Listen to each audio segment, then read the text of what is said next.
Bonjour BD News et merci d'être venu à l'Espace Tageant, c'est un plaisir de vous recevoir.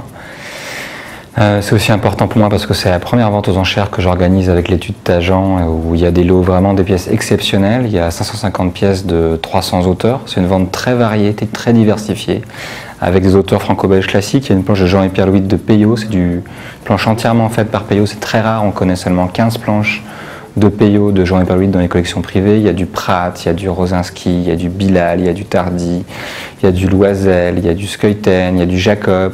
Il y a tous les grands noms de la bande dessinée qui sont dans cette vente, donc c'est vraiment une occasion unique. C'est comme si vous alliez au musée en fait pour voir toutes ces pièces. Donc rien que d'être au milieu de ces pièces, c'est un vrai bonheur. Il y a des lots très différents. On peut acheter une planche de Kiko à 300, 400 euros. On peut acheter une planche de Pèlerin à 500, 600 euros. Et puis bien sûr, il y a des pièces plus importantes, des pièces à 2000, 3000 euros, des planches de Bilal qui vont faire 15 000, 20 000 euros.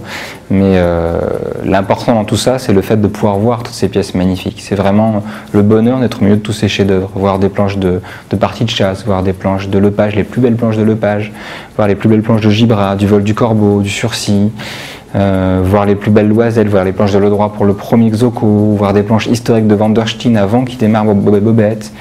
Voir les plus belles planches de Torgal. Il y a une planche des Archers magnifique avec une position incroyable où on voit un dynamisme, un ancrage. Il y a Torgal qui est pris au milieu de la tempête. Cette planche, c'est juste un petit bijou. La planche de partie de chasse avec la neige, les trains, c'est une planche d'ambiance qui est incroyable, hein. Aussi un très beau dessin de Guarido. En fait, ce qui est bien, c'est que cette vente est un panorama de la bande dessinée européenne et de l'illustration.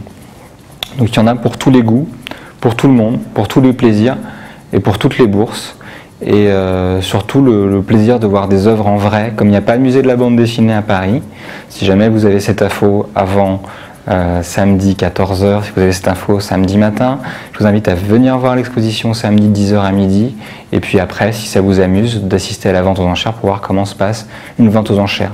Ce qui est aussi intéressant et ce qui est un bonheur et un plaisir, c'est de voir que les auteurs de BD maintenant sont reconnus à leur juste niveau, ça veut dire comme des grands artistes, comme des grands talents, comme des peintres, comme des plasticiens, comme des illustrateurs, comme des génies de la narration, et qu'ils ont leur place dans n'importe quelle salle des ventes comme la peinture, la sculpture, l'art contemporain. Donc c'est un plaisir d'être au cœur de cet événement, et évidemment vous êtes tous les bienvenus.